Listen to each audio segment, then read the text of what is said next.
बिस्मिल्लाहिर्रहमानिर्रहीम। Institution of electrical and electronics engineers Pakistan की तरफ से इंजीनियर शाहिद शफी सियाल आपकी खिदमत में हाजिर है।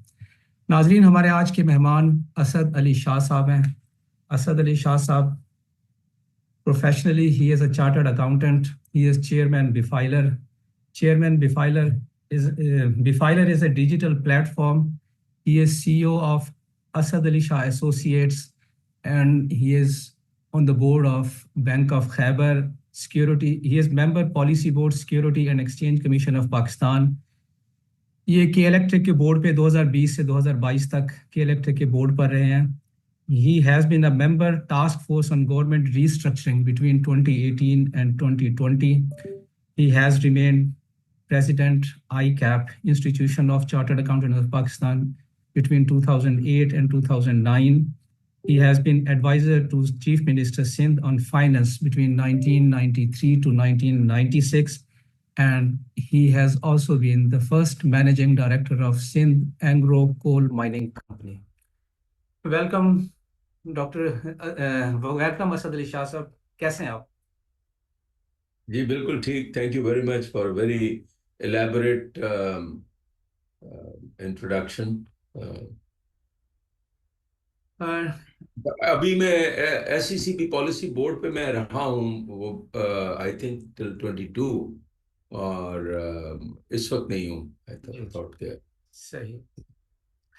तो असद अली शाह साहब, आप के इलेक्ट्रिक के बोर्ड पे रहे हैं, तो जो के इलेक्ट्रिक है, it has been dominated by chartered accountants. उसकी जो मैनेजमेंट है, उनके जो CEO हैं, तो आप भी एक चार्टर्ड अकाउंटेंट थे। तो कैसा रहा मैच जब आप के इलेक्ट्रिक के बोर्ड पर थे? जी, मेरे ख्याल में अच्छा रहा। और मेरे ख्याल में मैंने ये रेज भी किया था कि ये जो पावर सेक्टर है, डिस्ट्रीब्यूशन कंपनीज हैं, या उसमें मेरे ख्याल में इंजीनियर्स की ज़्यादा ज़रूरत है वहाँ पर, और अकाउंटेंट्स ज़्यादा हैं। तो इवन बोर्ड पे भी इंजीनियर्स की कमी रही है वहाँ पर। तो broadly as far as Karachi electric is concerned, I think it's a mix bag. जो है कुछ चीज़ें उन्होंने बेहतर की हैं, लेकिन कुछ जो क्लेम्स वो करते हैं वो इतने फैक्चुअल नहीं है। कई एस्पेक्ट्स में इट हैज़ लैग बिहाइंड। और एक वो पाइट ने भी किया था वेबिनार इसके ऊपर, और मैंने पूरा based on the annual reports मैंने पूरा पोस्ट प्राइवेटाइजेशन उसकी प्रोग्रेस भी उसमें मैंने मैंने बताई थी कि उसकी प्राइवेटाइजेशन में क्या इश्यूज हैं, कि किस तरह से इनिशियल पीरियड में तो काफ़ी उनको प्रॉब्लम रही। मेरे ख्याल में जो उनके फाइनेंशियल लॉसेस और टेक्निकल और थेफ्ट वगैरह, ये सारी चीज़ें कोई इम्प्रूवमेंट नहीं हुई। लेकिन अबराज के ज़माने में कुछ इम्प्रूवमेंट हुई। लेकिन अबराज का भी आपको पता है कि वो ग्लोबल एक स्कैम भी हो गया। जी तो जी। It is a mix bag. जी, आपने जिस तरह बताया कि इनिशियली कोई इम्प्रूवमेंट नहीं थी, फिर अबराज जब आया और उसने कुछ इन्वेस्टमेंट की तो हालात बेहतर हो गए। लेकिन अभी मैं सुन रहा था कि बल्कि पढ़ा है कि इलेक्ट्रिक ने कोई 50 बिलियन रुपीस का लॉस है। उससे पहले थोड़ा कम ज़्यादा था शायद, अब थोड़ा कम हुआ है। तो इवन आफ्टर बीइंग प्राइवेटाइज्ड और इसके जो स्विंग्स आए हैं कि अब फिर लॉस में, तो इस बारे में ज़रा बताइए कि ऐसा क्यों हुआ है? देखें, 2024 की तो फाइनेंशियल स्टेटमेंट अभी ऑडिट रिपोर्ट ही नहीं आई ना। तो आई डोंट नो, आपका शायद वो सेशन था जिसमें CEO भी थे। They have not. देखें, ये कितना बड़ा इशू है कि Karachi electric not only A utility but also listed company, right. और वो कई साल जो है, जब टैरिफ में डिले होता है तो फाइनेंशियल स्टेटमेंट्स भी पब्लिश नहीं करते। तो जो मैंने देखे थे 2020 22-23 में, मैंने जो लास्ट जो किया था उस वक्त ये 40-50 अरब रुपए का इनका लॉस था डेफिनेटली। और लॉस बेसिकली इसलिए है कि उनकी कॉस्ट ऑफ इलेक्ट्रिसिटी जो है ना वो काफ़ी ज़्यादा है, बिकॉज इनकी जनरेशन जो है, आपको पता है कि तकरीबन 70-80% जो है ना जनरेशन कॉस्ट होती है। जी। और जो टैरिफ डिटर्मिन होता है उसमें जाहिर है गवर्नमेंट सब्सिडी भी देती है, और ज़्यादा सब्सिडी देती है कराची इलेक्ट्रिक को, क्योंकि हमारी यहाँ पर जो जो कंपोजिशन है कॉस्ट की जनरेशन में, थर्मल साइड बहुत ज़्यादा है ना, और थर्मल इंपोर्टेड फ्यूल्स की बेसिस पे जनरेट करते हैं, पहले फर्नेस ऑयल हो या डीजल हो या फिर RLNG की बेसिस पे इन्होंने प्लांट लगाया है, और RLNG की प्राइसेस बहुत बढ़ गई हैं। कंपेयर टू दैट नॉर्थ में हाइड्रो इलेक्ट्रिक जो है उसका कंपोनेंट ज़्यादा है। तो बल्कि मैं ये भी कहूँगा कि सिग्निफिकेंट अमाउंट जो है इनको, अगर 3,000 मेगावाट 3,500 का पीक डिमांड होता है, तो 1,000-1,500 तो NTDC से, नेशनल ग्रिड से इनको मिलता है, जो रिलेटिवली सस्ता होता है। तो जी जी। उसके बावजूद भी अगर आप इनकी फाइनेंशियल स्टेटमेंट्स जो 23 की लास्ट फाइनेंशियल स्टेटमेंट्स देखेंगे, तो तकरीबन ये दिखा रहे हैं 300 अरब रुपए से ज़्यादा के अमाउंट रिकवरेबल हैं फ्रॉम गवर्नमेंट ऑफ पाकिस्तान। और उसमें major component tariff you know differential subsidy. जी सब्सिडी है। और उसमें एक कुछ अमाउंट्स ऐसे हैं जो कि ना नेपरा ने डिटरमिन किए हैं ना फेडरल गवर्नमेंट ने कमिट किए हैं, जिस पे मैं ज़्यादा नहीं जाऊंगा, लेकिन ये फैक्ट्स हैं। और मैंने एक कम्युनिकेशन भी की थी शेयर होल्डर्स को, आपने शायद वो देखा हो, जिस पे केई ने जाके उस पे कोर्ट में चले गए हैं कि मुझे रिस्ट्रेन किया जाए, मैं उस पर बात नहीं करूं। तो ऑल्दो द ऑर्डर इज के उन्होंने कहा है कि मैं उनको हैरेस कर रहा हूँ, तो हैरेसमेंट ना करूँ मैं। तो मैं तो पब्लिक इंटरेस्ट और फैक्ट्स के ऊपर बात कर रहा हूँ। और उसमें तकरीबन 60 अरब रुपए ऐसे हैं इनके जो रिसीवेबल्स हैं, जो कि अभी तक ये पिछले टैरिफ के 5 साल में राइज हुए हैं, जो कि न नेपरा ने डिटर्मिन किए हैं न फेडरल गवर्नमेंट ने एक्नॉलेज किए हैं। तो उसको भी उन्होंने रेवेन्यू रिकॉग्नाइज किया, उसके बावजूद ये इतना बड़ा लॉस है। तो आप ये सोचें कि मतलब सीरियस इश्यूज है ना हमारी। एक प्राइवेटाइज एंटिटी, और जब से ये प्राइवेटाइज हुई है 2005 में, जाहिर है एक्यूमुलेटेड लॉसेस इनके काफ़ी उस वक्त भी थे, लेकिन अभी भी तकरीबन जो लास्ट मेरे ख्याल में काउंट्स आए थे, तो 87 बिलियन के लॉसेस थे मेरे ख्याल में, या उसके लगभग, मुझे अभी एग्जैक्ट फिगर याद नहीं है। मतलब ठीक ठाक, और कोई डिविडेंड आज तक नहीं दिया शेयर होल्डर्स को। सही। तो जी। मैं असल लेकिन मतलब ये पूछूंगा आपसे कि with the benefit of hindsight कि इलेक्ट्रिक की प्राइवेटाइजेशन आपने देखी बड़े करीब से, आपने कि इलेक्ट्रिक को देखा, तो इस तजुर्बे को मद्देनजर रखते हुए तो आपका क्या ख्याल है कि जो डिस्कोस की जो प्राइवेटाइजेशन है, इस बारे में बताइए कि क्या should we go for the privatisation of power government owned SOEs. देखिए, बात यह है कि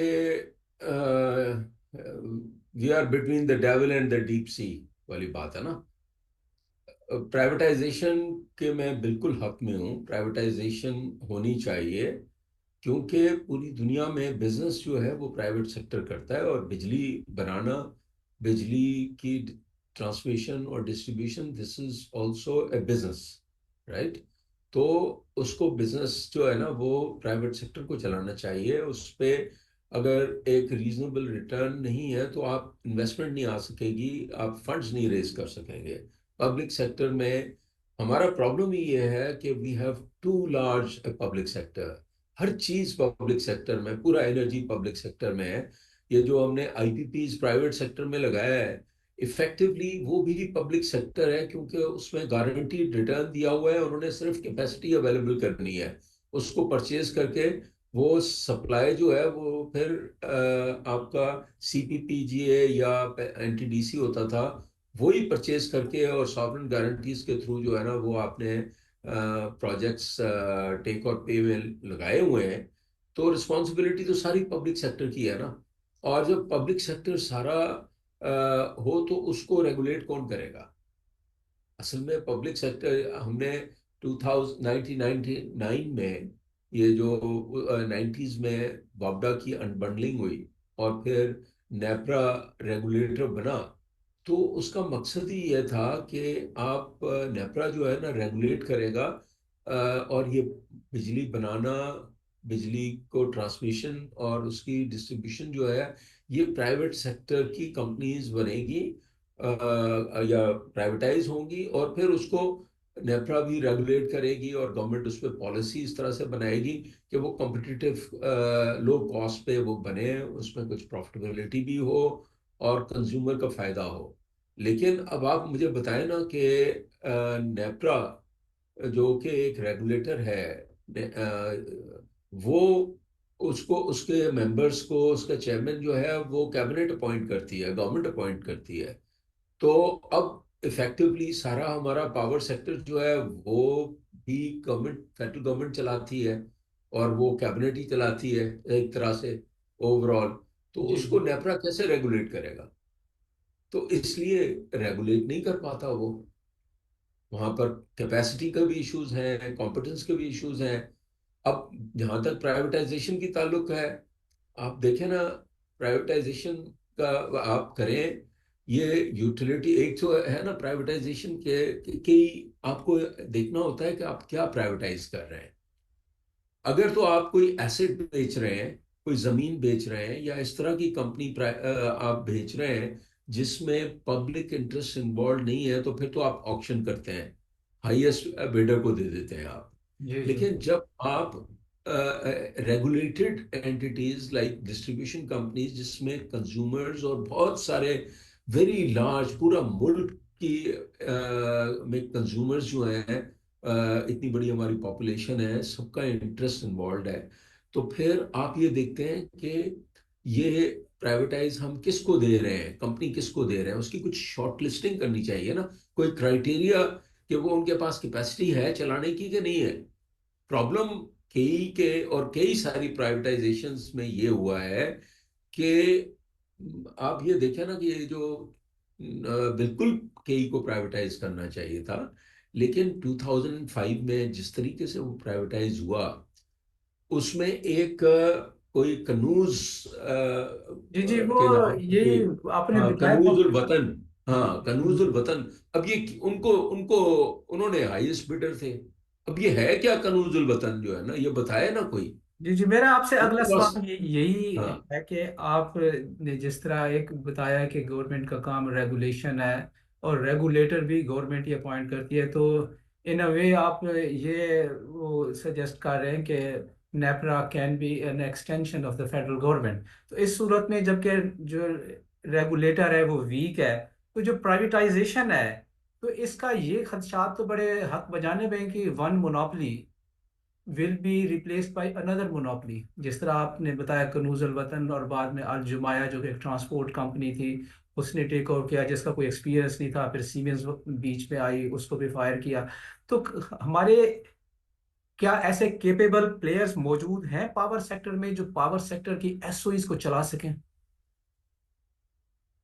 देखिए, अब आप ये देखें कि पावर सेक्टर में ये जो थर्कोल का एग्जांपल है, सबसे, मैं समझता हूँ कि थर में इस वक्त $5 बिलियन के करीब इन्वेस्टमेंट हो गई है ना। It is the cheapest thermal thermal power.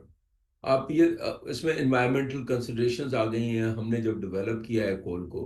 लेकिन आप ये देखें कि पिछले 100 साल before this environmental issues started, 150 साल तक, वेदर ट्रेन्स हो, बिजली हो, ज़्यादातर जो है ना एनर्जी कोल से प्रोड्यूस करती रही है पूरी दुनिया। अभी भी हम तो ये सी पैक में आई थिंक जो अच्छा काम हुआ कि थरकोल डेवलप हुआ तकरीबन, इस वक्त कोई मैं दो समझता हूँ हजार दो ढाई मेगावाट हजार मेगावाट, हाँ 2000 मेगावाट है, प्रोड्यूस हो रहा है। तो तकरीबन 30 मिलियन टन्स के करीब हम बर्न कर रहे हैं ना कोल। जी जी। लेकिन हम 2000 मेगावाट अगर करते हैं तो हिंदुस्तान जो है ना वो मेरे ख्याल में 2 लाख मेगावाट, 50% से ज्यादा अपनी वो जनरेशन जो है ना अभी भी 50% के करीब कोल से करता है। तो वो हमसे कितना 25-30 टाइम मतलब ज्यादा। टाइम ज्यादा कंज्यूम कर रहा है ना। और उनके लिए तो कोई प्रॉब्लम नहीं है। और बेसिक प्रॉब्लम वजह फर्क जो है, पाकिस्तान का पावर सेक्टर क्राइसिस है, सेकुलर डेट है, और हमारा टैरिफ बहुत ज्यादा है, इकोनॉमी का उस पर एडवर्स इम्पैक्ट है, which is cause the countries bankruptcy, is because we have been, हम इंपोर्टेड फ्यूल पे और महंगे फ्यूल पे बिजली बनाते रहे हैं। उसके मुकाबले में हिंदुस्तान, जो मैंने आपको बताया है कि वो भी हमसे 10-12-20 गुना ज़्यादा कंज्यूम करता है कोल, उनकी इकोनॉमी रिलेटिवली वहाँ पर पावर चीपर है, और ये इतना बड़ा मसला नहीं है। अच्छा, फिर उससे भी ज़्यादा आप चाइना को देख लें। मैं देख रहा था कि जब हम कोई 20-25 मिलियन टन्स 2 साल पहले, 1.5 साल पहले मैंने कंपेयर किया था, तो वो 4 बिलियन टन्स कंज्यूम करते हैं। तो आप देखें ना, कोल कोल से, तो कोल जो है ना बेस लोड के हिसाब से ठीक है। रिन्यूएबल्स में हमारे पास हाइड्रो इलेक्ट्रिक पावर है जो कि काफ़ी रिलेटिवली सस्ता है, लेकिन उसमें इनिशियल इन्वेस्टमेंट बहुत ज़्यादा होती है, और प्लस वो सीजनल होता है, वो विंटर में अवेलेबल नहीं होता। तो होना ये चाहिए था। अनफॉर्चुनेटली हमारा कोल की डिस्कवरी भी लेट हुई, और उसको फिर हमने डेवलप करने में बहुत देर लगाई। सॉरी, आप म्यूट पे हैं शायद। You are on mute. आप अपने आप को अनम्यूट करें, आपकी आवाज नहीं आ रही, मेरे पास आ रहा है। सॉरी, हाँ। मेरा सवाल ये था कि one monopoly will replace another monopoly अगर प्राइवेटाइज हम कर दें। तो के इलेक्ट्रिक के बारे में एक ये कहा जाता है, मैंने यूनुस धागा साहब का एक सुना था एक दफा टॉक। वो यही कह रहे थे कि इलेक्ट्रिक भी एक मोनोपली है। तो पहले स्टेट ओन्ड मोनोपली थी, अब ये एक प्राइवेट मोनोपली है। One monopoly has been replaced by another monopoly. तो ये प्राइवेटाइजेशन अगर हो भी जाए तो ये जो फियर किस हद तक जो है जस्टिफाइड है? देखिए, वो भी बात सही है। आप उसको करना चाहिए, ज्यादा होनी चाहिए यूटिलिटीज। फिर आपने अभी ये जो सप्लाई को सेपरेट कर दिया है, अगर आप एक कॉम्पिटिटिव मार्केट बनाएं और कंपटीशन हो, तो जाहिर है उससे फिर इफिशिएंसी बढ़ेगी और कॉम्पिटिटिव होगी। लेकिन पब्लिक सेक्टर में तो उससे बेहतर है कि आप ये प्राइवेट सेक्टर में आप इसको रखें। क्योंकि देखें ना, एक जमाने में तो सिर्फ वापडा थी, सारी बहुत बड़ी मोनोपोली थी। अब अगर आपने उसको उसकी डिस्ट्रीब्यूशन कंपनीज और उसकी जनरेशन को अलग करके उसका थर्मल 12 कंपनियां या 13 कंपनियां वहां से बना दी, फिर कई को अलग कर दिया, तो कंपैरेटिवली आप देखें ना तो मोनोपोली तो है, लेकिन इतनी मोनोपोली नहीं है। अगर वापडा होती तो उसको और फर्दर आप कर सकते हैं। एक विजन होना चाहिए कि रिलेटिवली स्पीकिंग कि he should have been broken up further. लेकिन मैं आपका जो पहला सवाल था, जब आप करते हैं प्राइवेट सेक्टर को प्री क्वालिफाई करते हैं, तो अगर आपको बिजली बनाने का एक्सपीरियंस ना भी हो, लेकिन आपकी कैपेसिटी जो है ऑफ डूइंग प्रोजेक्ट्स वो क्या है। अब जैसे हमने थर में, मैं आपको ये जो एग्जांपल दे रहा था, तो थरकोल में एक जॉइंट वेंचर सिंध गवर्नमेंट ने किया विद एंग्रो ना। तो एंग्रो जो है वो फर्टिलाइजर कंपनी है मेनली। उन्होंने कुछ पावर जनरेशन एक छोटा सा लगाया हुआ था, लेकिन उन्होंने चाइनीज से हेल्प किया, हेल्प ली। तो उसमें जो कॉम्पिटिटिव बिडिंग हुई, उसमें जो कंपनीज आई, रिलेटिवली स्पीकिंग वो हो गया, या लकी सीमेंट हो गया, वो लकी लकी ग्रुप था। तो देवर, एंड देन त्वेरकी था, तो उसमें रिलेटिवली हमने देखा उसकी एक्सपर्टीज बेहतर थी। तो आप कुछ ना कुछ तो प्रोसेस करते हैं ना उनके, मतलब उनकी गवर्नेंस कैसी है, उनके पास कैसे लोग हैं। आपने एक आपने तो ये जो जिस कंपनी को दिया था कनूजुल वतन, उसका तो पता ही नहीं है वो है क्या। फिर उसके बाद जो नेक्स्ट बिडर था वो हसन एसोसिएट्स था, which was a property developer. और फिर ये इसका भी समझ नहीं आती कि अल जुमे जो है वो कैसे आ गया, क्या उनको फाइनेंस अल जुमे कर रहा था। ये बहुत सारे, मैंने ये कहा था कि देखें, आपने प्राइवेटाइजेशन जो की अच्छी बात है, प्राइवेटाइज करना चाहिए, लेकिन जब आप यूटिलिटीज को बेच रहे हैं तो आप जो स्पॉन्सर्स हैं उनमें उनके लोग कैसे हैं, उनकी कैपेसिटी क्या है, उनका प्लान क्या है, कुछ ना कुछ देखना चाहिए। और मैंने एग्जांपल भी दिया था कि देखें बैंकिंग सेक्टर में जो स्टेट बैंक जो रेगुलेटर है फॉर इंस्टेंस, तो वो नॉट ओनली डायरेक्टर्स उनका फिट एंड प्रॉपर देखता है कि वो सूटेबल लोग हैं कि नहीं है, उसके अलावा जो मेजर स्पॉन्सर्स हैं उसका भी फिट एंड प्रॉपर करता है। तो जी प्राइवेटाइजेशन कमीशन को, अगर ये यूटिलिटीज जब आप प्राइवेटाइज करें तो उसमें कुछ ना कुछ एक प्रोसेस और एक मिनिमम कैपेसिटी होनी चाहिए कि चलाने की कैपेसिटी है कि नहीं है। जी, तो तो इसमें शाह साहब यही चीज मैं आपसे पूछना ये चाह रहा था, जिस तरह अभी पीआईए का फियास्को हुआ है कि उसके अंदर भी जी, एक पैसे तो जाहिर है पाकिस्तान में रियल एस्टेट वालों के पास हैं, या बहुत कम ऐसे लोग हैं जिनके पास पैसा है, तो इस तरह के बायर तो रियल एस्टेट वाले ही आएंगे। तो पीआईए का जो फियास्को हुआ है, तो जो डिस्कोस की प्राइवेटाइजेशन, इतनी बड़ी डिस्कोस, तो आपका क्या ख्याल है कि इसका हाल हुई नहीं होगा जो पीआईए का हुआ है, इनकी प्राइवेटाइजेशन का? ऐसे प्लेयर्स तो मौजूद नहीं है, इसकी रेपुटेशन नहीं होगी? नहीं, पीआईए के प्राइवेटाइजेशन में मैं समझता हूँ काफ़ी अच्छी कैपेसिटी वाले लोग भी आए थे। इसमें एक ये जो जिन्होंने फ्लाई जिना लगाई है इलेक्शन वाले, वो किसी इंटरनेशनल अच्छी कंपनी के साथ वो आए। फिर लकी ग्रुप वालों ने जो है ना पेगासस, जो कि बहुत अच्छी टर्किश एयरलाइन के साथ जो है ना वो आए। तो अगर आप सही शॉर्टलिस्ट करते तो तीन चार ऐसे थे। अब उसमें प्रॉब्लम ये है कि आपने जो पीआईए ऑलरेडी आपको पता है कि तकरीबन 100 अरब रुपए साल का लॉस कर रही है ना। तो आपको लॉसेस उसको रिड्यूस करने के लिए स्ट्रेटजी चाहिए कि वो कौन कर सकता है, कैसे कौन बेहतर उसको चला सकता है। फिर आपने जहाज़ों के ऊपर सेल्स टैक्स लगा दिया है।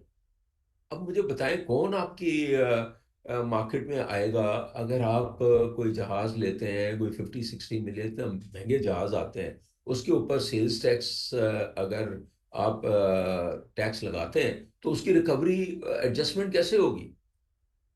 तो that was a non starter. उन्होंने जो अच्छे ग्रुप्स हैं उन्होंने कहा कि भाई इसको रैशनलाइज करें, लेकिन उन्होंने नहीं किया, तो इसलिए वो भाग गए।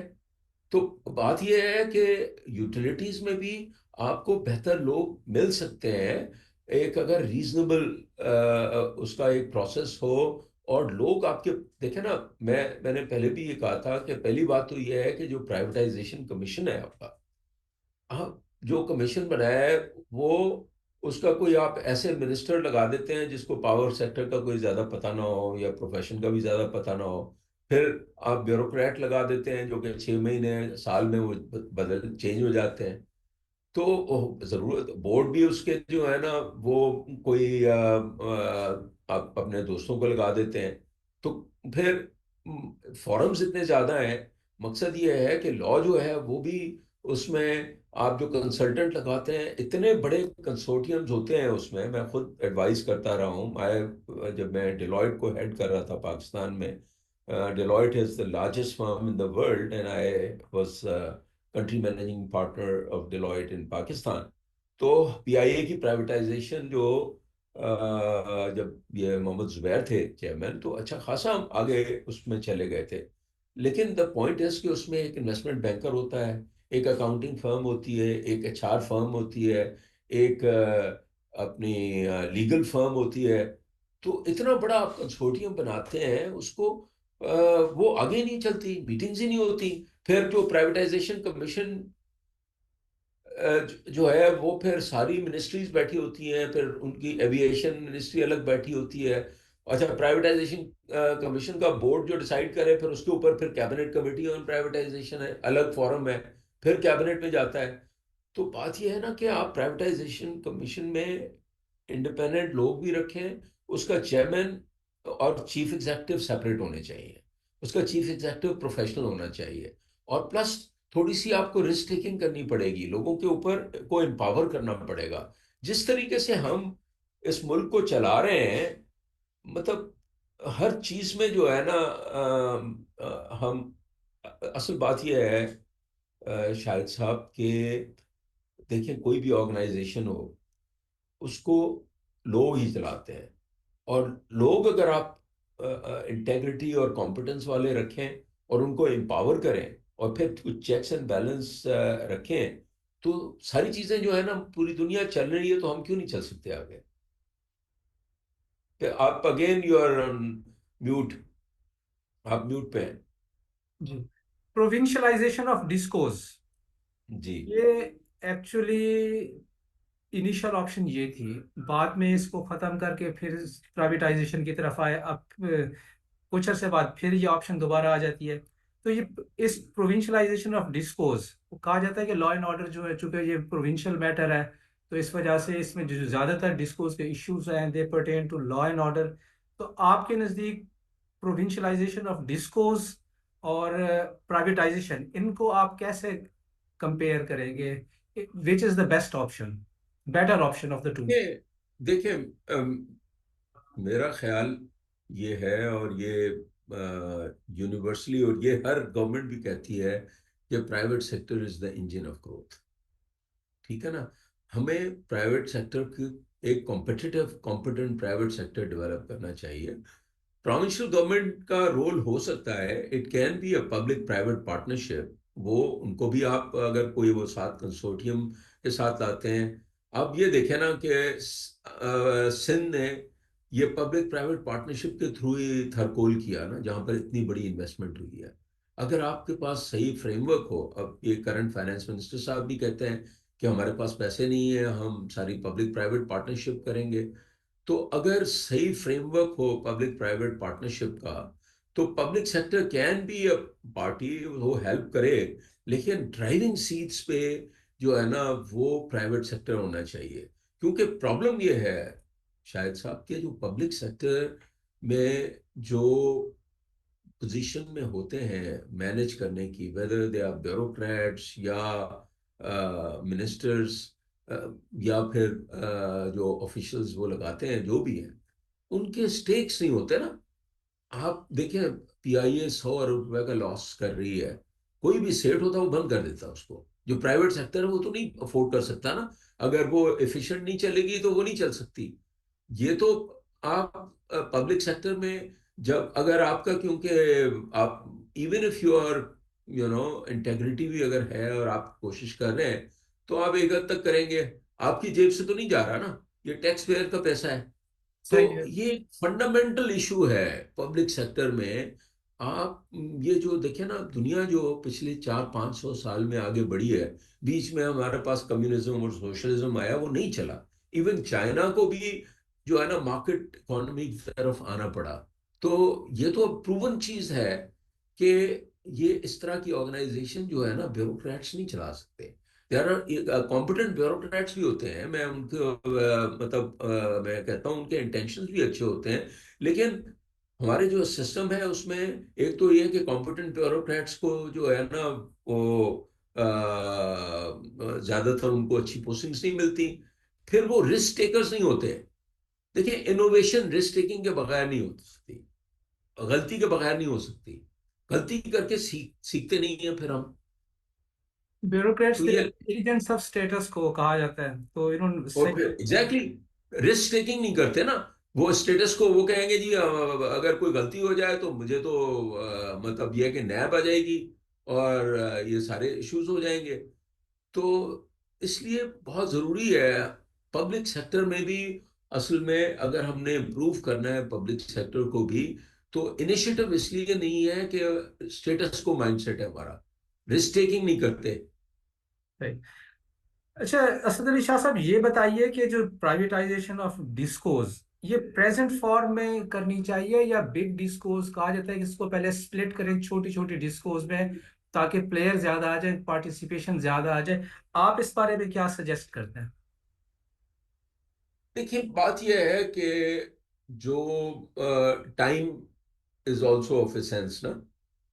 मैं समझता हूँ इसको इनको जो है ना जल्दी प्राइवेटाइज करना चाहिए, लेकिन प्राइवेटाइजेशन कमीशन को जल्दी से ठीक करना चाहिए सबसे पहले।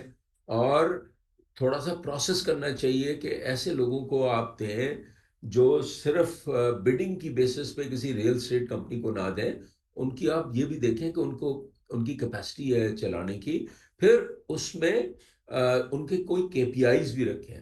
उनको आप बेशक सस्ती दे दें। असल प्रॉब्लम ये है, देखिए, आपका प्राइवेट जो पावर सेक्टर है, साल का 500 अरब रुपए से लेके 1,000 अरब रुपए तक नुकसान करता है आपका। तो ये, अगर आप नुकसान रिड्यूस करते हैं तो वो आपका प्रॉफिट है। तो जी जी। आप उनको फ्री आपके में भी ख्याल में दे ऐसे दें। ऐसे प्लेयर्स मौजूद हैं जो एक इतनी बड़ी डिस्कोर्स को ले सकें? जी जी, बिल्कुल मौजूद है। कई सारे अच्छी कंपनियां भी हैं, अच्छे ग्रुप्स भी हैं। लेकिन बात यह है कि कॉम्पिटिटिव उनको बनाने के लिए आपको अपने रेगुलेटर पे इन्वेस्ट करना चाहिए। रेगुलेटर अगर आपका ठीक हो। देखिए ना, मैं ये कह रहा हूं ना कि जो फंडामेंटल प्रॉब्लम ये है ना कि इस वक्त जो आपकी डिस्ट्रीब्यूशन कंपनीज हैं या पब्लिक सेक्टर कंपनीज हैं, प्रॉब्लम ये है कि इवन अच्छे बोर्ड मेंबर्स भी आप रख लें, उनका स्टेक नहीं है।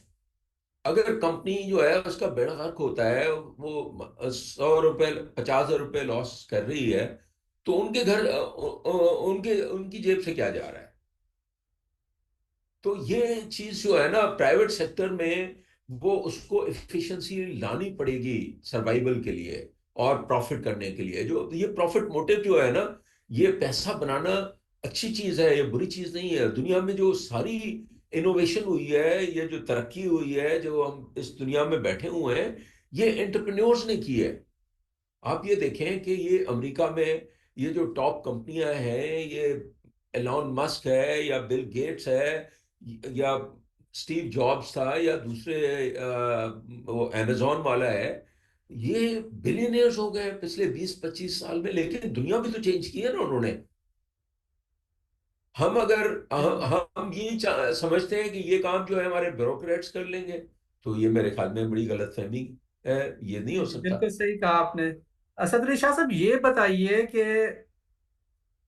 अच्छी जो डिस्कोज हैं इस आईएस को, गुजरांवाला कंपनी और फैसलाबाद, ये तीन कंपनीज जो बेस्ट परफॉर्मिंग है रिलेटिवली, इनको प्राइवेटाइजेशन इनकी पहले की जा रही है। और जो वर्स्ट परफॉर्मिंग डिस्कोज हैं उनको बैक बर्नर पे उनकी प्राइवेटाइजेशन। तो ये जो ऑर्डर ऑफ प्राइवेटाइजेशन है गवर्नमेंट का, जो रोड मैप है, आप इस बारे में जरा अपने कमेंट दीजिए कि इज इट राइट, या are we putting the cart before the horse? देखिए, there are pros and cons. जो भी आप काम जब भी करते हैं तो लो हैंगिंग फ्रूट्स जो है ना, जो आसान होता है वो जाहिर है इंसान करता है। तो मुझे कोई एतराज नहीं है, उनको आप जल्दी करें। और बेहतर अगर वो उसमें भी रिलेटिवली वो बेहतर है, लेकिन वहां पर भी काफी इश्यूज हैं और इम्प्रूवमेंट हो सकती है। लेकिन उसके साथ मैं कह रहा हूं कि दोनों करें आप अपनी प्राइवेटाइजेशन कमीशन को जल्दी से ठीक करें और उसको वो। और फिर देखें, दूसरा काम ये करना चाहिए कि जो पास्ट प्राइवेटाइजेशंस हैं, जैसे केई की प्राइवेटाइजेशन है फॉर इंस्टेंस, उसमें जो इश्यूज आए हैं उसको कोई स्टडी तो करे। और ये रोल है प्राइवेटाइजेशन कमीशन का कि उसमें हमने क्या गलतियां की हैं, उससे आप सीखें ना, ताकि आइंदा वो गलती ना हो। आपने जो इतनी सारी प्राइवेटाइजेशंस की हैं, कुछ आपकी प्राइवेटाइजेशंस जो banking sector for instance, that has done very well. उसमें जो आपकी टैक्स कलेक्शन ही इतनी बढ़ गई है, पोर्टफोलियोज बेहतर हुए हैं। तो आप उससे सीखें ना कि वहां पर आप पीटीसीएल अगर आप पीटीसीएल की अच्छे भी अच्छी गई है। स्पॉन्सरशिप लाते हैं। सॉरी। मैं कह रहा था इवन पीटीसीएल की भी अच्छी रही है प्राइवेटाइजेशन। जी, मैं समझता हूँ पीटीसीएल भी अच्छी रही है। हालांकि वो पब्लिक सेक्टर को आपने दी है, Etisalat is also a public sector. लेकिन ये मिडल ईस्ट की जो पब्लिक सेक्टर है ना, वो they run the organisations like private sector. वो अपनी समझ की चलाते हैं। एमिरेट्स हो या इत्तेहाद हो या ये कंपनियां, ये जो उनकी एयरलाइंस हैं, और दुबई को आप देख लें, उनका विजन वो तो अपनी पर्सनल प्रॉपर्टी समझ के चलाते हैं ना। अगर ये एतसलात को नहीं देते, और एक तो बड़ी अच्छी प्राइस में चली गई, अगर ये पीटीसीएल तो आप देखें, ये लैंडलाइन सिस्टम का तो खत्म ही हो गया है। तो इन्होंने तो बहुत सारी चीजें ले आए, और यूफोन भी लेके आए। अगर ये पब्लिक सेक्टर में होता तो ये बिल्कुल स्टील मिल या रेलवेज की तरह जो है ना, ये वाइट एलिफेंट हो जाना था बिल्कुल। ऐसा ही है। अच्छा ये बताइए कि सलाउद्दीन रिफाई साहब हैं, एक दिन मैं उनसे बात कर रहा था, वो कह रहे थे कि अगर हमने अच्छी डिस्कोस को पहले प्राइवेटाइज किया तो बिजली की कीमत बहुत बढ़ जाएगी, और इससे खुदा न खास्ता उनके अल्फाज में कि पाकिस्तान टूट सकता है फिर। इस बारे में आपका क्या तबसरा है? हाँ, वो मेरे साथ भी थे उस सेमिनार। बड़ी उनकी बड़ी अच्छी नॉलेज है, और आई थिंक काफ़ी बातों से मैं उनसे मुत्तफिक हूँ। लेकिन ये बात जो है ना, जो कह रहे हैं, मैं उससे एग्री नहीं करता। और मैं समझता हूँ कि हमारे इवन अच्छी जो डिस्कोज हैं वो रिलेटिवली अच्छी हैं, उसमें भी बहुत इम्प्रूवमेंट की गुंजाइश है। आप देखें ना, अगर उसमें और बेहतर लोग ले आएंगे जिनके स्टेक्स हैं, और उनके साथ आप कोई एक केपीआईज एग्री करेंगे, तो उसकी परफॉर्मेंस और बेहतर होगी, उनकी कॉस्ट और रिड्यूस होगी। तो आपका जो कॉस्ट है, ओवरऑल टैरिफ जो है मिक्स और बेहतर होगा। लेकिन जैसे मैं कह रहा हूं ना, कि असल बात यह है कि आप उनको भी करें, और जो डिफिकल्ट वाली है उनको भी करें, साथ करें। ये जितना ये हम बातें कर रहे हैं यार, 30 साल हो गए हैं ये हम बातें कर रहे हैं। पूरा रिफॉर्म जो हुआ था, ये जो रेगुलेटर बना था और वापडा की अनबंडलिंग हुई थी, उसका मकसद ही सारा ये था कि हमने एक कंपेटिटिव प्राइवेट सेक्टर बनाना था। और कंपेटिटिव प्राइवेट सेक्टर के लिए ये बहुत जरूरी है कि, आई मीन पावर सेक्टर के लिए ये बहुत जरूरी है, कंपेटिटिव पावर सेक्टर, कि उसमें कंपटीशन हो, उसमें प्राइवेट इंटरेस्ट हो, स्टेक्स हो उनके, और उनको फिर इफिशिएंटली आप रेगुलेटर पे इन्वेस्ट करें, अच्छे लोग लगाएं। मैं तो ये कहता हूं कि हमारी जो की पोजीशंस है ना, अगर आपको पाकिस्तान में लोग नहीं मिल रहे हैं, तो आप बाहर से लेके आए यार, बड़ी सैलरीज पे। मैं तो कहता हूं कि नेपरा का जो चेयरमैन है, वो आप ऐसा लगाएं जिसने, जैसे टर्की में रिफॉर्म हुए हैं या किसी और मुल्क में हुए हैं, तो वहां से ले आए आप कॉम्पिटेंट, जिन्होंने जिन्होंने ये काम किया हुआ है। आप वही ब्यूरोक्रेट लगा देते हैं जो रिटायर हुआ हुआ हो, जिसने कभी रिस्क पाकिस्तान की टेकिंग नहीं हो। सॉवरेंटी खतरे में नहीं पड़ जाएगी अगर बाहर से कोई आ गया? नहीं नहीं, पाकिस्तान की सॉवरेनिटी बेहतर हो मैं जाएगी। हम आप ये, मैं लाइटर आपको नोट कह रहे हैं, एग्जांपल देता हूँ। लाइटर नोट कह मैं रहे हैं, यहाँ आपको पे एग्जांपल एजेंडा हो जाता है, प्रोपेगेंडा शुरू हो जाता है जी कि आपकी सॉवरेंटी नहीं, खतरे में, आपने मुल्क बेच दिया। देखिए जी, देखिए आप पूरी दुनिया में देख लें। आप एमिरेट्स में अगर आप ट्रैवल करें, आप देखिए ना, एमिरेट्स पीआईए, मेरे सामने पीआईए के लोगों को यूज करके बनाई उन्होंने 80s में, 90s में, और आज दुनिया की बेस्ट एयरलाइन हो गई है। आप उसमें जब ट्रैवल करते हैं, तो आपको उनके पायलट्स हों, इंजीनियर्स हों, एरोस्टेस हों, पूरी दुनिया से लेते हैं, हर जगह से टैलेंट लेते हैं। अमेरिका क्यों सक्सेसफुल है? सारी, it's a land of immigrants. सारी जो टैलेंट है वो बाहर से ले आते हैं। मैं एक और एग्जांपल, यूके, आप देखें ना, वन ऑफ द, जिन्होंने पूरी दुनिया के ऊपर रूल किया है। अभी कोई 15-20 साल पहले उन्होंने अपनी सेंट्रल बैंक का गवर्नर, जी मैं ये कह रहा था कि जो हमारी की पोजीशंस हैं, मेरे ख्याल में ये बहुत अच्छा होगा कि पोजीशन लाइक चेयरमैन नेप्रा हो गया, या और रेगुलेटर्स हो गए, उसमें इंटरनेशनल एक्सपर्ट्स रखने चाहिए। अगर पाकिस्तान से आपको हाई कैलिबर आदमी और इंटेग्रिटी का नहीं मिल रहा, और उसकी में बहुत सारी एग्जांपल्स हैं। यूके ने अपना गवर्नर सेंट्रल बैंक कुछ साल पहले, उन्होंने एक ग्लोबल एडवर्टाइजमेंट दी। उन्होंने कहा कि हमें हमारी क्राइटेरिया पे हम ये नहीं देखेंगे, जरूरी नहीं है कि वो ब्रिटिश सिटीजन हो, और कोई भी जो है ना अप्लाई कर सकता है। और उन्होंने फिर एक कैनेडियन सिटीजन को अपॉइंट किया। इसी तरीके से अभी मुझे कोई बता रहा था, ऑक्सफोर्ड या कोई ऐसी यूनिवर्सिटी जो है, वहां पर हमारे चेयरमैन एचईसी जो है, वो मुझे बता रहे थे कि वो उनसे मिल गए, तो पता चला कि वो उन्होंने अमेरिकन को वहां पर अपॉइंट किया, जो है ना। तो ये जो की पोजीशंस है ना, ये जो इंस्टीट्यूशंस हैं, उसको बनाने के लिए अगर की पोजीशंस पे आप ग्लोबल एक्सपर्ट्स ले आए, तो उसमें कॉन्फ्लिक्ट ऑफ इंटरेस्ट भी नहीं होगा, और आपका जो है ना वो ये लिहाज नहीं करेगा, वो किसी का दोस्त भी नहीं होगा, वो सिर्फ ऑर्गेनाइजेशन के ऑब्जेक्टिव्स के लिए और परफॉर्मेंस बेस्ड होनी चाहिए, लिंक्ड होना चाहिए उसकी परफॉर्मेंस जो है ना उसकी रेम्यूनरेशन के साथ। और मैं इनफैक्ट कराची स्टॉक एक्सचेंज का एग्जांपल है, मैं जब डिलॉयट में था तो हमने असिस्ट किया था कराची स्टॉक एक्सचेंज के बोर्ड को, और ये मोरन एक साहब थे, उन्होंने अप्लाई किया था, उनका एग्जाम्पल था, उनको मैंने एडवाइस किया था, और they appointed a Canadian in Karachi stock exchange as the CEO. लेकिन सही। अनफॉर्चुनेटली फिर हमारा वेस्टेड इंटरेस्ट था, उसको ना चलने नहीं दिया गया। तो ये चीज मैं सजेस्ट करूंगा कि it will be in the countries interest. असल देखें शायद साहब, ये जो ऑर्गेनाइजेशंस है ना, इट्स ऑल अबाउट पीपल। सही लोग की जगहों पे अगर आपके पास लग जाए ना, तो वो न सिर्फ उन इंस्टीट्यूशंस को टर्न अराउंड करेंगे, बल्कि मुल्क को टर्न अराउंड करेंगे।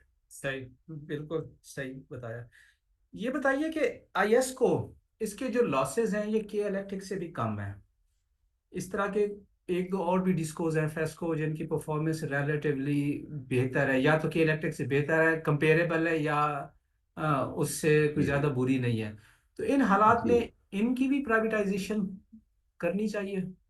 जी जी, मैं समझता हूं कि बिल्कुल करनी चाहिए, क्योंकि जो कंपैरेटिवली देखें, आप हर चीज रिलेटिव है ना, लेकिन इम्प्रूवमेंट हमें तो बहुत ज्यादा बेहतरी की तरफ जाना चाहिए।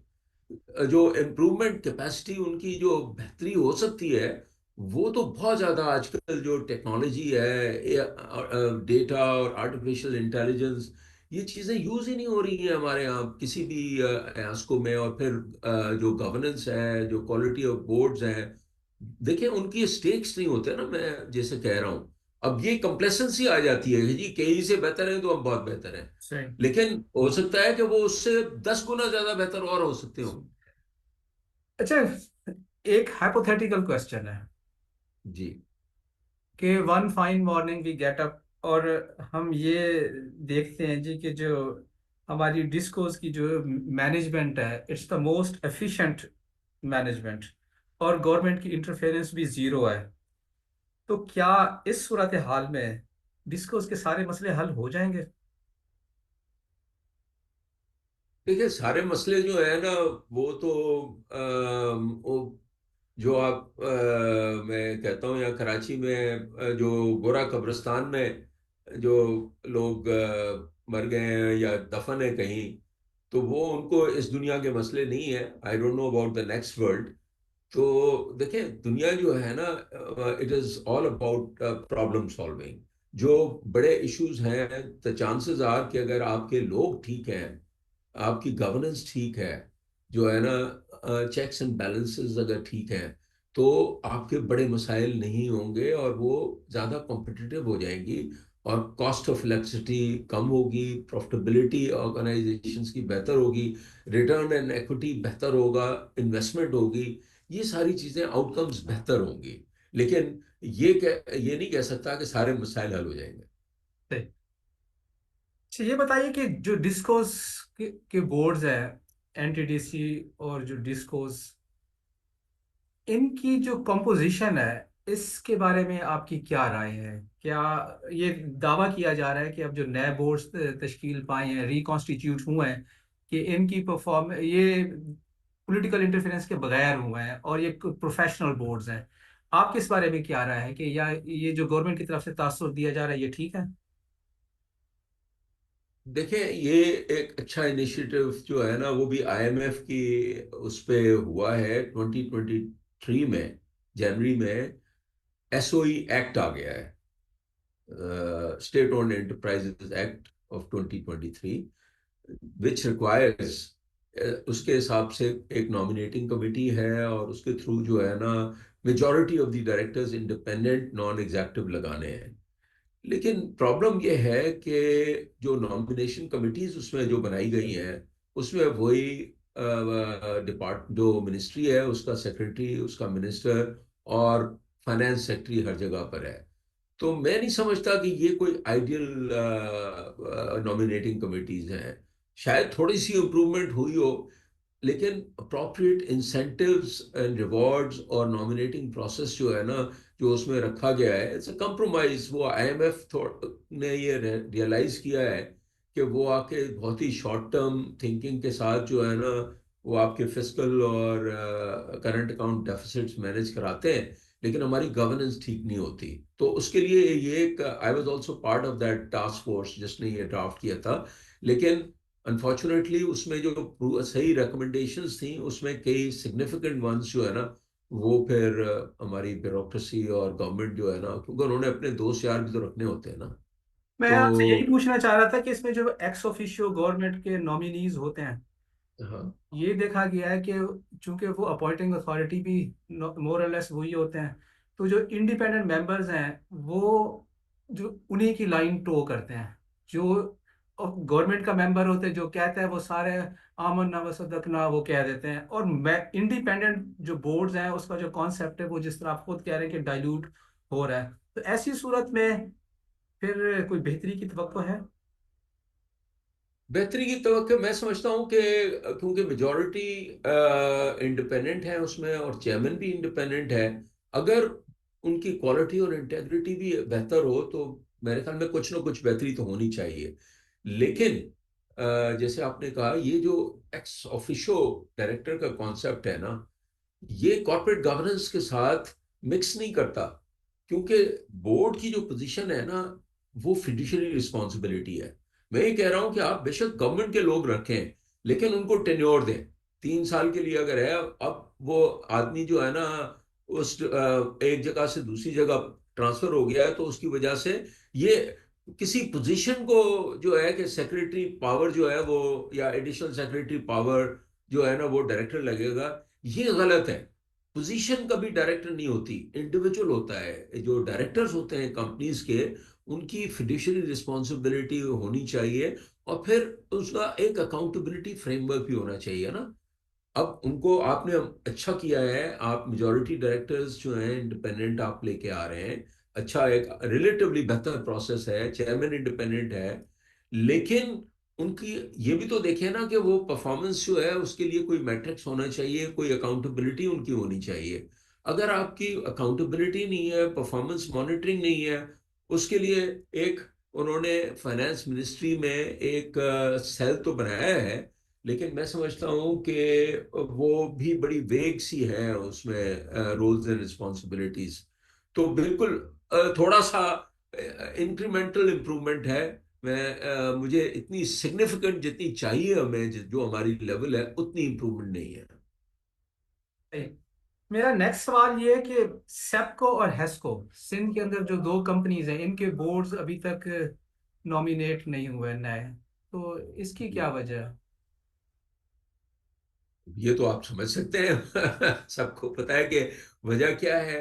क्योंकि पॉलिटिकल कंसिडरेशंस है ना। बात यह है कि बाकी जगहों पे भी जो बोर्ड्स लगे हैं, आप ये नहीं समझें कि वो बिल्कुल ही मेरिट पे लगे होंगे। तो यहाँ पर क्योंकि एक एलाइड पार्टी है और उनकी कंसल्टेशन से होना है, तो गवर्नमेंट नहीं कर पाई है। तो असल बात यह है ना कि जब तक देखें पॉलिटिकल पार्टीज के अंदर भी मेरिट बेस्ड कल्चर नहीं होगा, अकाउंटेबिलिटी और गवर्नेंस बेहतर नहीं होगी, ट्रांसपेरेंसी नहीं आएगी।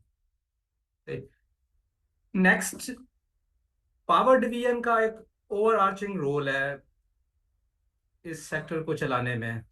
इसकी वजह से बड़े प्रॉब्लम पैदा हो रहे हैं। और प्रेमा फेशाई ये जो मिनिस्ट्री है इट्स अ न्यूसेंस। आपका इसके बारे में क्या ख्याल है कि ऐसे लोग जिनका नो हाउ नहीं है और वो उनके पास डिसाइसिव पावर्स हैं, तो क्या ये पावर सेक्टर जो एसओईज हैं इसका जो मौजूदा जो इसकी बुरी हालत है, इसमें पावर मिनिस्ट्री का रोल किस हद तक है? और क्या being principal accounting officer secretary को रिस्पॉन्सिबिलिटी नहीं लेनी चाहिए? और वो जब भी कोई ऐसा कोई तनकीद होती है लॉसेस की या एक्सपेंसिव इलेक्ट्रिसिटी की, तो वो एक ट्रक की बत्ती के पीछे लगा दी, कोई ड्राइव शुरू, एंटी थेफ्ट ड्राइव शुरू हो जाती है, और सुबह शाम प्रेस कॉन्फ्रेंसेस शुरू हो जाती हैं, और सारा मलबा एसओईज पे डाल दिया जाता है। तो इस बारे में जरा आप, पावर मिनिस्ट्री का जो रोल है बिल्कुल, इसके बारे में तबसरा कीजिए, मैं और समझ इसकी गया हूँ जरूरत भी आपका है कि नहीं। सवाल, और बिल्कुल बिल्कुल आप का जो डायरेक्शन है सवाल की, उस पे मैं आता हूँ। देखिए, इसी से बेड़ा गर्क हुआ है ना ये। हुआ ये कि आपने वापडा को अनबंडल करके एंटिटीज तो बना दी, लेकिन ना वहाँ पर इफेक्टिव गवर्नेंस आपने इम्प्रूव की, ना अच्छे बोर्ड लगाए, ना उनको अकाउंटेबल किया। इफेक्टिवली पावर डिवीजन ही चलाता रहा है ना उनको, और अभी भी उनका रोल बहुत ज्यादा है। तो ये माइक्रो मैनेजमेंट है। अब पॉलिसी भी उनके पास है, फिर नेपरा में भी जो है ना वो डिस्कनेक्ट है, वो उनको रेगुलेट नहीं कर सकता, जैसे मैंने पहले कहा। तो ये अप्रोच जो है ना वो it doesn't work. Micro management doesn't work. आपको ये करना चाहिए। देखिए, पहली बात तो यह है कि इसमें कम से कम अगर आप फुल प्राइवेटाइजेशन नहीं कर रहे, तो आप पब्लिक प्राइवेट पार्टनरशिप के तहत जो है ना एक प्राइवेट सेक्टर को आप ड्राइविंग सीट पे ले आए। आप बेशक आपके गवर्नमेंट नॉमिनी डायरेक्टर्स भी हों, उसमें ब्यूरोक्रेट्स भी आप रखें बेशक, लेकिन आप उनको, अगर आप फुल प्राइवेटाइज नहीं कर रहे, तो आप उनको परफॉर्मेंस बेस्ड जो है ना टारगेट्स दें, और उनकी रेम्यूनरेशन परफॉर्मेंस बेस्ड होनी चाहिए जो प्राइवेट सेक्टर के लोग हों, ताकि जो बोर्ड मेंबर्स हैं उनकी अकाउंट रिस्पॉन्सिबिलिटी भी हो, और रिवॉर्ड भी हो, और अकाउंटेबिलिटी भी हो। जो पावर डिवीजन है वहां पर आप ये कैपेसिटी डेवलप करें कि आप जो है एक तो आपके पास एक्सपर्ट्स भी हों वहां पर, और फिर आप उनकी गवर्नेंस को जो है ना बेहतर कर सकें, उनको आप अकाउंटेबल कर सकें, और उनको आप जो है ना मॉनिटर कर सकें। उनको अच्छे बोर्ड मेंबर्स लगाने चाहिए, अच्छा चेयरमैन लगाना चाहिए, फिर बोर्ड को एम्पावर करें, और फिर hold them accountable for the performance. बजाय इसके कि आप कैंपेन रन करें कि जी ये पुलिस से हम अंदर करवा देंगे, और चोरी जो है ना, this is all temporary, doesn't work. अगर प्राइवेट सेक्टर परफॉर्मेंस बेस्ड वहां पर आएगा, और प्रोविंशियल गवर्नमेंट की हेल्प के लिए मैं समझता हूँ कि प्रोविंशियल गवर्नमेंट को भी उसमें शामिल करते हैं, उनको एक दो लोग उनके भी बोर्ड पे हो, लेकिन ड्राइविंग सीट पे जो है ना वो प्राइवेट सेक्टर हो, जिसका रिस्क एंड रिवॉर्ड हो, जिसके लिए। देखिए दुनिया, आप देखें ना, कोई चीज इंडिविजुअल भी जब तक दोनों चीजें होनी चाहिए, कैरेट एंड स्टिक, तभी चलती है ना ये दुनिया। जो अल्लाह ताला ने जो बनाई यही है, है। जो हमारा है, वो बेसिक प्रिंसिपल से रिस्क एंड रिवॉर्ड से चलती है, कि आप अगर अच्छा काम करें आपको रिवॉर्ड होगा, अगर आप बुरा काम करें तो आपको पेनलाइज होगी, आप रिमूव भी हो सकते हैं। ये फंडामेंटल बेसिक प्रिंसिपल्स हैं। Life is simple, but we have complicated it. या फिर आप म्यूट पे हैं? आप म्यूट पे हैं। मेरा अगला सवाल ये है कि एनटीडीसी को तीन हिस्सों में इसका वो डिस्ट्रीब्यूट वो किया जा रहा है, डिवाइड किया जा रहा है। तो उसमें इसकी वजह ये बताई जा रही है कि प्रोजेक्ट्स डिलेज होते हैं। तो क्या ये ट्राइफरकेशन ये मसले का हल है? आपका जो मैनेजमेंट का एक्सपीरियंस है वो क्या कहता है कि ये होना चाहिए इस तरह? ये तो एक रैशनल, देखिए प्रोज एंड कॉन्स हैं इसके। जाहिर है एक ही transmission and distribution transmission company है बेसिकली, तो एनटीडीसी ट्रांसमिशन ना, डिस्ट्रीब्यूशन तो डिस्ट्रीब्यूशन डिस्कोस करती हैं। तो एक ट्रांसमिशन कंपनी पूरे मुल्क के लिए अगर है, तो उसमें भी अगर आपके पास क्वालिटी ऑफ बोर्ड, चेयरमैन और मैनेजमेंट ठीक है, तो मैं समझता हूँ कि वो भी चल सकती है। लेकिन अगर आप उसको डिवाइड कर रहे हैं, उसका रैशनल भी हो सकता है। तो बट आई डोंट थिंक कि ये कोई इतना फंडामेंटल इशू है। असल चीज़ ये है कि वहाँ पर भी आपको अच्छे क्वालिटी का बोर्ड चाहिए, बेहतर गवर्नेंस चाहिए, अकाउंटेबिलिटी मैकेनिज्म चाहिए। अगर आप लोग बेहतर रखेंगे, तो वो बड़ी ऑर्गेनाइजेशन भी, पाकिस्तान कोई इतना बड़ा कॉम्प्लिकेटेड मुल्क नहीं है, वो चल सकता है। मेरे आखिरी दो सवाल ये बताइए, क्रॉस सब्सिडी और यूनिफॉर्म टैरिफ। क्रॉस सब्सिडी होनी चाहिए, और क्या यूनिफॉर्म टैरिफ को कंटिन्यू रखना चाहिए या इसको खत्म कर देना चाहिए? देखिए, यूनिफॉर्म टैरिफ उसूलन जो है ना वो नहीं होना चाहिए। और जो है ना सब्सिडीज को मिनिमाइज करना चाहिए, टारगेटेड सब्सिडी देनी चाहिए। गरीब आदमी को सब्सिडी दें, हर जगह पर दें आप, उसके लिए आप बेशक करें, लेकिन ओवरऑल जो है ना, लेकिन ये जो फिर सब्सिडीज जब आप ख़त्म करें तो फिर न सिर्फ पावर सेक्टर में, गैस सेक्टर में भी आपको, पूरे एनर्जी सेक्टर में खत्म करें।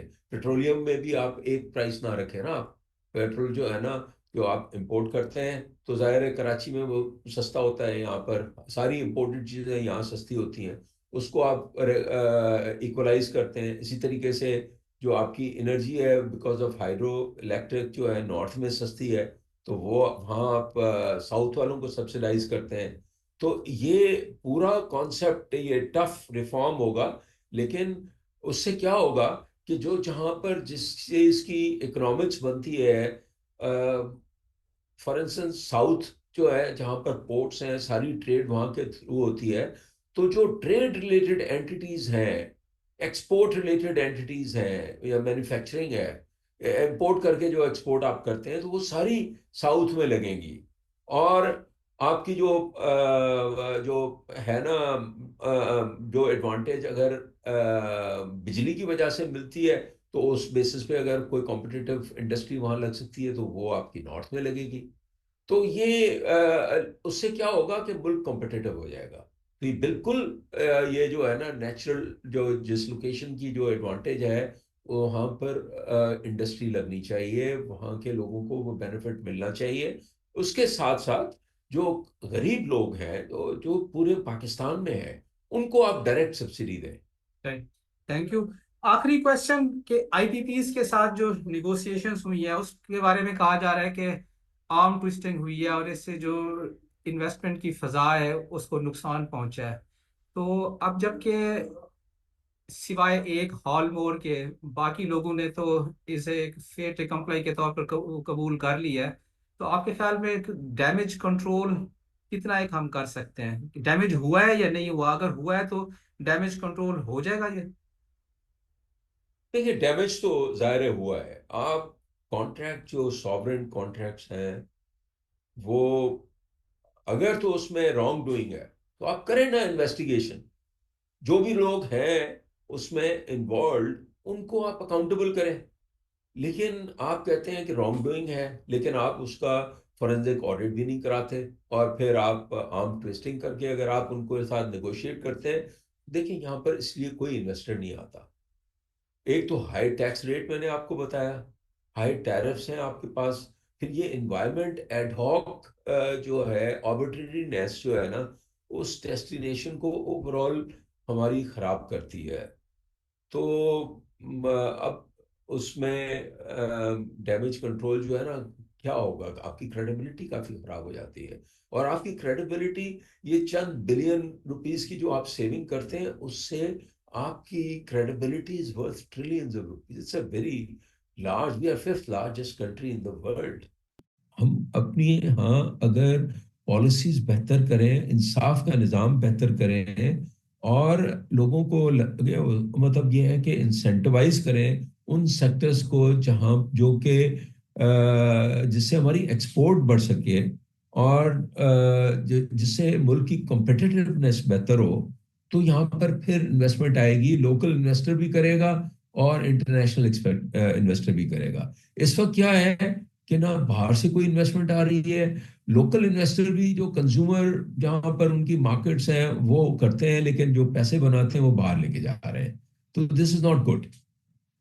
Thank you very much Asad Ali Shah साहब, आपने इतना ज़्यादा टाइम दिया और आपके जो थॉट प्रोवोकिंग थॉट्स तो हमारे इंजीनियर्स इन जनरल और सारे पाकिस्तान के जो लोग हैं जब वो सुनेंगे इस टॉपिक को, आपके इंटरव्यू को, तो आपको उनको पावर सेक्टर के मसाइल समझने में यकीनन आसानी होगी। तो फॉर दिस स्कॉलरली इंटरव्यू और थॉट प्रोवोकिंग जो आपका है थॉट्स, मैं आपका बहुत शुक्रगुजार हूँ। इंशाल्लाह आपसे रब्ता रहेगा। मैं institution of electrical and electronics engineers की तरफ से एक बार फिर आपको शुक्रिया अदा करता हूँ। Thank you. Thank you very much जी, बहुत शुक्रिया।